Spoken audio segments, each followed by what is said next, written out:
أعوذ بالله من الشيطان الرجيم بسم الله الرحمن الرحيم ويل للمطففين الذين إذا اكتالوا على الناس يستوفون وإذا كالوهم أو وزنوهم يخسرون ألا يظن أولئك أنهم مبعوثون ليوم عظيم يوم يقوم الناس لرب العالمين كلا إن كتاب الفجار لفي سجين وما أدراك ما سجين كتاب مرقوم ويل يومئذ للمكذبين الذين يكذبون بيوم الدين وما يكذب به إلا كل معتد أثيم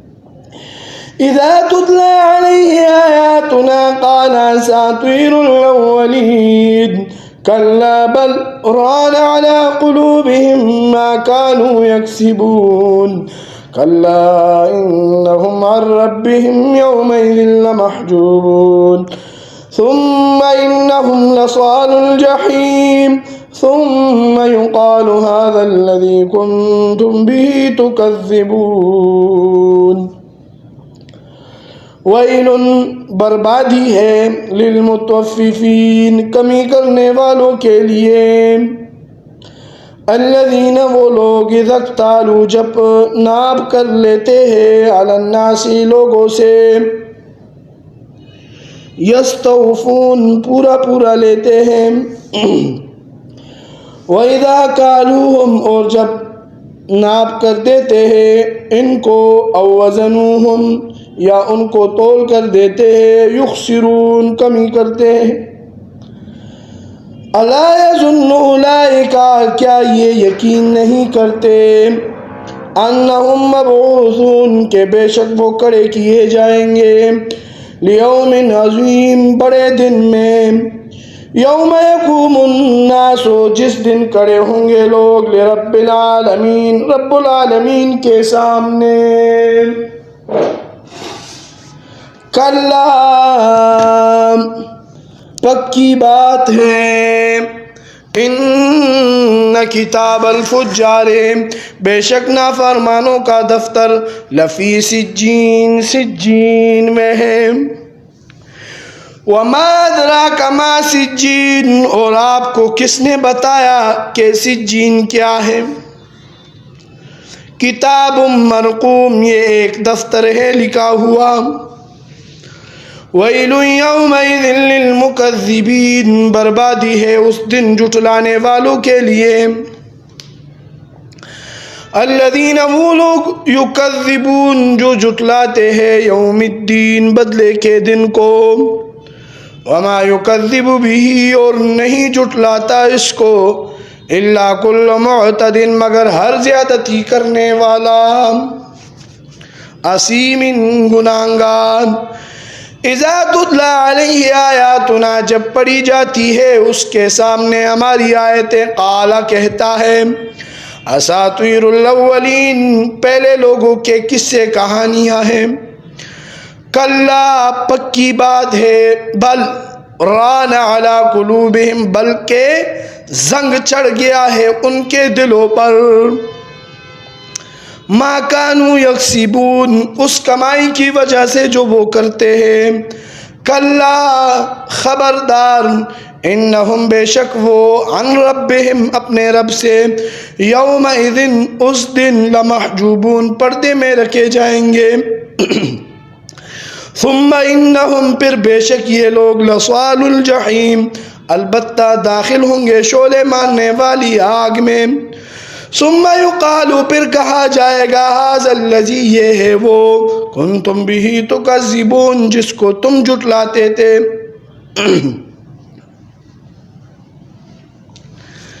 اس سورت کا نام سورۃ المطففین ہے پہلی آیت کریمہ میں مطففین کا لفظ موجود ہے جس سے اس کا نام رکھا گیا ہے مطففین کا معنی ہے ناپ تول میں کمی کرنے والے یہ صورت مکہ مکرمہ میں نازل ہوئی، اس سے پہلے 85 صورتیں نازل ہو چکی تھی، یہ 86واں صورت ہے۔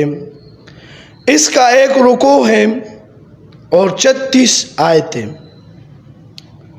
ویل کا لفظی معنی ہے ہلاکت، بربادی، تباہی، اور ویل جہنم میں ایک طبقے کا نام بھی ہے۔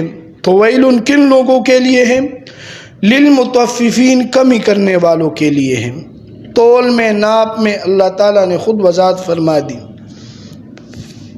الذین، وہ لوگ ہیں، اذا اکتالوا علی الناس، جب ناپ کر لیتے ہیں لوگوں سے، یستوفون، پورا پورا لیتے ہیں۔ اپنا حق پورا وصول کرنا اچھی بات ہے، اس میں کوئی حرج نہیں۔ خرابی اگلی بات میں ہے، وَإِذَا كَالُوهُمْ، اور جب ناپ کر دیتے ہیں ان کو، أَوْ وَزَنُوهُمْ، یا ان کو تول کر دیتے ہیں، يُخْسِرُونَ، کمی کرتے ہیں۔ اپنا حق پورا لیتے ہیں، دوسروں کو پورا حق نہیں دیتے۔ خرید و فروخت کے بارے میں مسئلہ یہ ہے کہ مثلا ایک آدمی دکاندار ہے، کہتا ہے کہ 1 کلو گھی دے دے، یا فروٹ دے دے، یا دال دے دے، کوئی چیز بھی ہے۔ دکاندار کہتے ہیں کہ میں 100 روپے کی دوں گا مثال کے طور پر، اور خریدنے والا کہتے ہیں ٹھیک ہے تول دے، یہ سودا ہو گیا۔ اگر دکاندار اس میں سے 1 دانے کی بھی کمی کرے گا تو قیامت والے دن اس کو دینا پڑے گا، کیونکہ قیمت اس نے 1 کلو کی لی ہے، اس میں جو اس نے کمی کی ہے یہ اس کا حق مارا ہے۔ یاد رکھنا، حقوق العباد کا مسئلہ بڑا سخت ہے۔ کئی دفعہ سن چکے ہو کہ شیخ عبدالقادر جیلانی رحمۃ اللہ علیہ نے اپنی کتاب غنیۃ الطالبین میں ایک بزرگ کا واقعہ نقل کیا ہے کہ ایک بڑے نیک آدمی تھے، فوت ہو گئے، اپنے ساتھی کو خواب میں ملے، انہوں نے پوچھا کہ آپ کے ساتھ کیا گزری؟ کہنے لگے امتحان میں تو کامیاب ہو گیا ہوں، لیکن جنت کے دروازے سے مجھے اندر داخل ہونے نہیں دیا جا رہا۔ فرشتے کہتے ہیں استعارت عبرتم من الجار فلم تردہا، تو نے اپنے پڑوسی سے سوئی مانگ کر لی تھی، وہ تو نے واپس نہیں کی، آپ کے وارث وہ سوئی واپس کریں گے تو داخل ہونے کی اجازت ہوگی، صرف 1 سوئی کی وجہ سے جنت میں داخلے سے محروم ہوں۔ یہاں تو لوگ کارخانے غائب کر جاتے ہیں، مشینیں کہا جاتے ہیں۔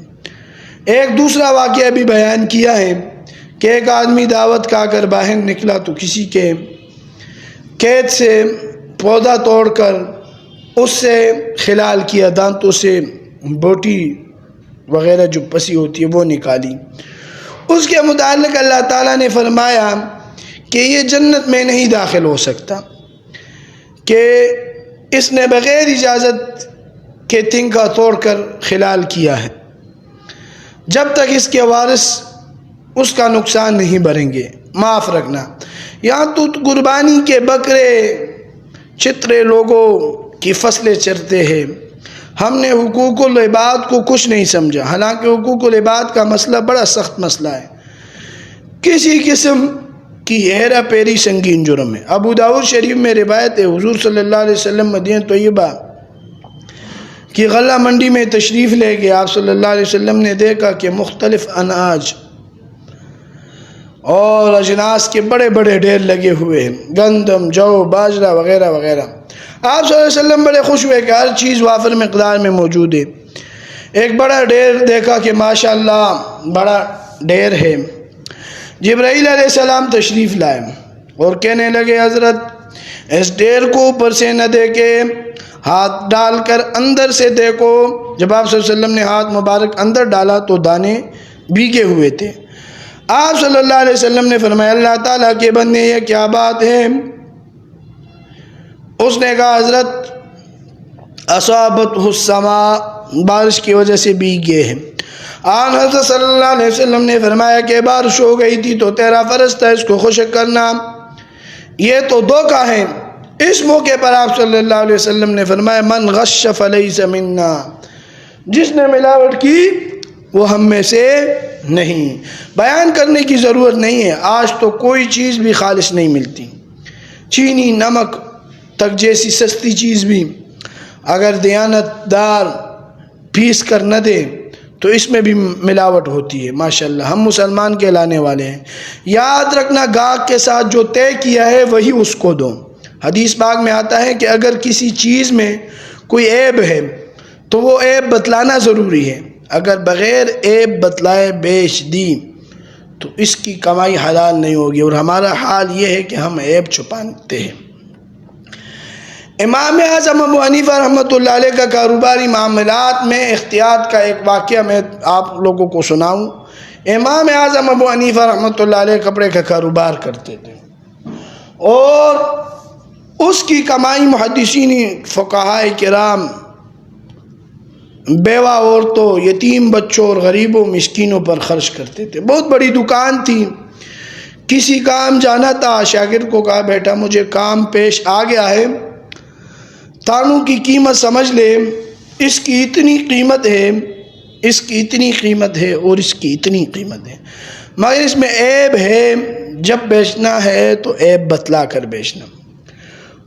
جب واپس تشریف لائے تو شاگرد سے پوچھا کہ کون کون سا تان بکا ہے، کتنی رقم ملی ہے؟ شاگرد نے بتلایا کہ فلاں فلاں تان بک گئے ہیں، اور وہ گرم تان جس میں عیب تھا وہ بھی بک گیا۔ فرمایا گاہک کو عیب بتلایا تھا؟ شاگرد نے کہا کہ مجھے بتلانا یاد نہیں رہا۔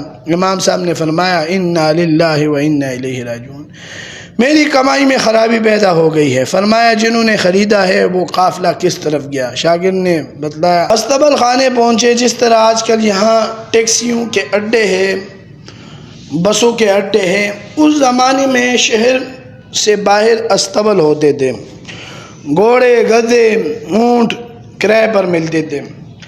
استبل والے سے کہا بھائی جو تیرے پاس تیز رفتار گھوڑا ہے وہ مجھے دے۔ گھوڑا لیا اور قافلے والوں کے پاس پہنچ گئے، خریدار کا حلیہ پوچھ کر گئے تھے، اس کو پہچان لیا۔ اس نے فرمایا کہ آپ نے کوفے کے فلاں دکان سے ایک گرم تھان خریدا ہے؟ اس نے کہا ہاں خریدا ہے، پیسے دے کر آیا ہوں۔ آپ نے فرمایا اسی طرح ہی ہے، مگر بات یہ ہے کہ اس تان میں عیب ہے۔ میرے شاگرد کو بتلانا یاد نہیں رہا تاکہ وہ آپ کو بتلاتا کہ اس میں عیب ہے، اور میں وہ عیب بتلانے کے لیے آیا ہوں۔ تان ہے اتنے ہی پیسوں کا۔ آج ایسے آدمی کہاں ملیں گے؟ آج کل تو عیب چھپاتے ہیں۔ یقین جانو ان چیزوں نے ہمیں اسلام کی خوبیوں سے محروم کر دیا۔ کئی دفعہ سن چکے ہوں کہ حرام کا ایک لقمہ کھانے سے 40 دن تک دعا قبول نہیں ہوتی، اور ہمارے تو پیٹ حرام سے بھرے ہوئے ہیں۔ ابو داؤد شریف میں روایت ہے کہ اگر کسی نے 10 روپے کا کرتا خریدا، اس میں 1 روپیہ حرام کا ہے، جب تک کہ وہ کرتا جسم پر رہے گا اس کی نماز قبول نہیں ہوگی۔ آج تو ہمارا دور ہی ہیرا پھیری کا ہے۔ یہ بڑا اہم مسئلے ہیں قرآن و حدیث کے، ان کو یاد کر لو۔ تو فرمایا لوگوں سے ناپ کر لیتے ہیں تو پورا پورا لیتے ہیں، اور جب ان کو ناپ کر یا تول کر دیتے ہیں تو گھٹا کر کمی کر کے دیتے ہیں۔ الا یظن اولئک، ظن کے معنی یقین کے بھی آتے ہیں اور گمان کے بھی آتے ہیں۔ یہاں یقین کے معنی ہے کیا وہ یقین نہیں کرتے انہم مبعوثون، کہ بے شک وہ کھڑے کیے جائیں گے مرنے کے بعد؟ ان کو یقین نہیں آتا کہ ہم نے مرنے کے بعد دوبارہ زندہ ہونا ہے، اور کھڑے کیے جائیں گے لیوم عظیم، بڑے دن میں جو 50,000 سال کا لمبا دن ہوگا۔ یجعل الولدان شیبا، جو کر دے گا بچوں کو بوڑھا۔ یوم یقوم الناس، جس دن کھڑے ہوں گے لوگ لرب العالمین، رب العالمین کے سامنے، اور رب العالمین ایک ایک رتی کا حساب لیں گے۔ فَمَن يَعْمَلْ مِثْقَالَ ذَرَّةٍ خَيْرًا يَرَهُ، پر جس نے ذرا برابر بھی نیکی کا کام کیا ہوگا دیکھ لے گا۔ وَمَن يَعْمَلْ مِثْقَالَ ذَرَّةٍ شَرًّا يَرَهُ، اور جس نے ذرا برابر بھی برائی کا کام کیا ہوگا دیکھ لے گا۔ فرمایا کلا، یہاں کلا کا معنی حقاً ہے، پکی بات ہے۔ ان کتاب الفجار لفی سجین، بے شک نافرمانوں کا دفتر سجین میں ہے۔ سجین 7 زمینوں کے نیچے ایک جگہ کا نام ہے جو کافروں اور نافرمانوں کی ارواح کا ٹھکانہ ہے۔ اگلی آیات میں علیین کا لفظ ہے، وہ 7 آسمانوں کے اوپر ایک مقام کا نام ہے جو نیک لوگوں کی ارواح کا مقام ہے، لیکن سجین اور علیین میں روحوں کے ہونے کے باوجود قبروں میں جسموں کے ساتھ تعلق ہوتا ہے، جس کی وجہ سے ایک قسم کی حیات مرنے والوں کو حاصل ہوتی ہے۔ اس حیات کی وجہ سے فرشتوں کے سوالوں کو من ربک من نبیک ما دینک سمجھتا ہے اور جواب دیتا ہے، پھر راحت و آرام نصیب ہو تو اس کو محسوس کرتا ہے، سزا اور تکلیف ہو تو اس کو بھی محسوس کرتا ہے۔ اتنی حیات ہر نیک و بد کو قبر میں قطعی طور پر حاصل ہے۔ اس کا انکار بے دینی اور الحاد ہے۔ وما ادراک ما سجین، اور آپ کو کس نے بتایا کہ سجین کیا ہے؟ کتاب مرقوم، وہ ایک دفتر ہے جس میں مجرموں کے نام لکھے ہوئے ہیں۔ جس وقت کوئی مرتا ہے تو باقاعدہ وہاں اس کا نام درج ہے کہ آج یہ ہمارے پاس پہنچا ہے۔ وَيْلٌ يَوْمَئِذٍ لِّلْمُكَذِّبِينَ، بربادی ہے اس دن جھٹلانے والوں کے لیے۔ الَّذِينَ يُكَذِّبُونَ بِيَوْمِ الدِّينِ، وہ لوگ جو جھٹلاتے ہیں بدلے اور حساب کتاب کے دن کو۔ عرب کے مشرکوں کی اکثریت بڑے زوردار الفاظ میں قیامت کا انکار کرتی تھی۔ جب قیامت کا ذکر ہوتا تو کہتے ہیہات ہیہات لما توعدون، بعید ہے یہ بات، بعید ہے جس کا تم سے وعدہ کیا جاتا ہے۔ اور کہتے تھے اذا متنا وکننا ترابا ذلک رجع بعید، کیا جب ہم مر جائیں گے اور ہو جائیں گے مٹی یہ لوٹ کر آنا بہت بعید ہے۔ اور کبھی کہتے ہیں من یحیی العظام وہی رمیم، سورہ یاسین میں ہے نا، کون زندہ کرے گا ہڈیوں کو حالانکہ بوسیدہ ہو چکی ہوں گی؟ تو فرمایا وہ لوگ جو جھٹلاتے ہیں بدلے کے دن کو۔ وما یکذب بہ الا کل معتد اثیم، اور نہیں جھٹلاتا اس کو مگر ہر زیادتی کرنے والا، تجاوز کرنے والا گناہگار جو اپنے رب کی حدود سے تجاوز کرتے ہیں، وہی قیامت کا انکار کرتے ہیں۔ اذا تتلی علیہ آیاتنا، جب پڑھی جاتی ہے اس پر ہماری آیتیں، قال کہتا ہے اساطیر الاولین، اساطیر اسطورۃ کی جمع ہے، اس کا معنی قصہ، کہانی، کہتا ہے یہ پہلے لوگوں کی کہانیاں ہیں، ان کی کوئی حیثیت نہیں۔ حضرت آدم علیہ السلام کا قصہ، حضرت نوح علیہ السلام کا قصہ، حضرت ابراہیم علیہ السلام کا قصہ، حضرت ہود علیہ السلام کا قصہ، قارون، فرعون اور حامان کا قصہ، حالانکہ یہ قصے نہیں بلکہ ان میں عبرت اور سبق ہے۔ نیک لوگوں کے قصے اس لیے بیان کیے ہیں کہ ان کو اپناؤ، ان کے نقش قدم پر چلو، اور برے لوگوں کے قصے اس لیے بیان کیے کہ ان کا حشر دیکھ کر، ان کا انجام دیکھ کر برے کاموں سے بچو۔ اور یہ جو کافر ہے یہ کہہ کر بات کو ٹال دیتے ہیں کہ پہلے لوگوں کی کہانیاں ہیں، قصے۔ فرمایا کلا، پکی بات ہے، بلکہ ران علی قلوبہم، زنگ چڑھ گیا ہے ان کے دلوں پر، ما کانوا یکسبون، اس کمائی کی وجہ سے جو کرتے ہیں۔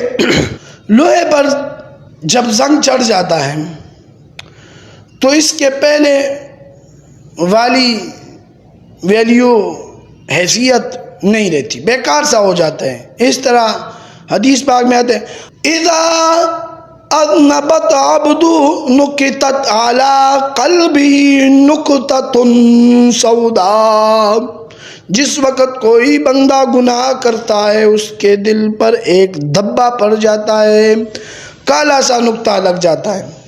دوسرا گناہ کیا، دوسرا دھبا پڑ گیا، تیسرا گناہ کیا، تیسرا نقطہ پڑ گیا، چوتھا گناہ کیا، چوتھا دھبا پڑ گیا۔ مرد کا دل تقریباً 1 پاؤ ہوتا ہے، عورت کا دل ہلکا ہوتا ہے، تقریباً 3 چٹانگ ہوتا ہے۔ کالے نقاط سے دل پر غلاف چڑھ جاتا ہے، اس کو ارین کہتے ہیں، یہ گناہوں کا زنگ ہوتا ہے۔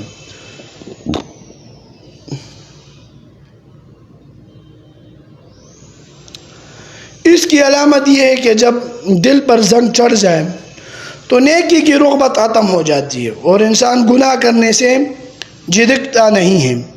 یہ حالت انتہائی بری ہے، اللہ تعالی ہر مسلمان کو اس حالت سے بچائے۔ پھر دیکھو بعض دبے کچے ہوتے ہیں، پانی سے دور ہو جاتے ہیں، اور بعض پانی سے نہیں صابن سے جاتے ہیں، اور بعض کے لیے رنگ کاٹ استعمال کرنا پڑتا ہے۔ اس طرح آپ گناہوں کو سمجھیں کہ صغیرہ گناہ نیکیوں کی برکت سے خود بخود دھل جاتے ہیں، نماز کی برکت سے، روزے کی برکت سے، وضو کی برکت سے، مسجد کی طرف آنے کی برکت سے۔ بعض کے لیے صابن درکار ہے، حقوق العباد جب تک ادا نہیں کرو گے تو یہ دبے نہیں اتریں گے، اور بعض کے لیے رنگ کاٹ کی ضرورت ہے کہ توبہ استغفار گناہوں کا رنگ کاٹ ہے، لیکن محض زبانی توبہ کرنے سے نہیں۔ مثلا چوری کی ہے تو اس میں رب تعالیٰ کا بھی حق ہے اور بندے کا بھی، تو اللہ تعالیٰ سے سچے دل سے معافی مانگے اور بندے کا حق اس کو دے، نہیں دے سکتا تو اس سے معاف کرائے۔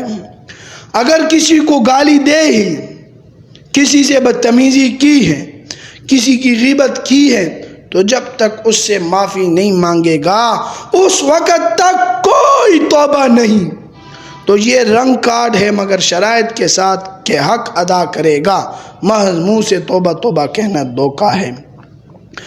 تو فرمایا کلا خبردار، انہم عن ربہم یومئذ لمحجوبون، بے شک یہ مجرم لوگ اپنے رب سے اس دن پردے میں رکھے جائیں گے۔ اب اس سے تو معلوم ہوتا ہے کہ رب سے روکے جائیں گے، جبکہ دوسری آیات یہ بتلاتی ہے کہ رب کے سامنے ہوں گے، رب ان کو دیکھے گا، وہ رب کو دیکھیں گے۔ تو محجوب کا معنی یہ ہے کہ جس پیار و شفقت، محبت اور رحمت سے مومن دیکھے گا، اس شفقت سے یہ محروم ہوگا، رب تعالیٰ کی رحمت سے دوری کا حجاب ہوگا۔ ثم انہم لصال الجحیم، پھر بے شک وہ دوزخ میں داخل ہوں گے۔ جحیم کا معنی ہے شعلے مارنے والی آگ۔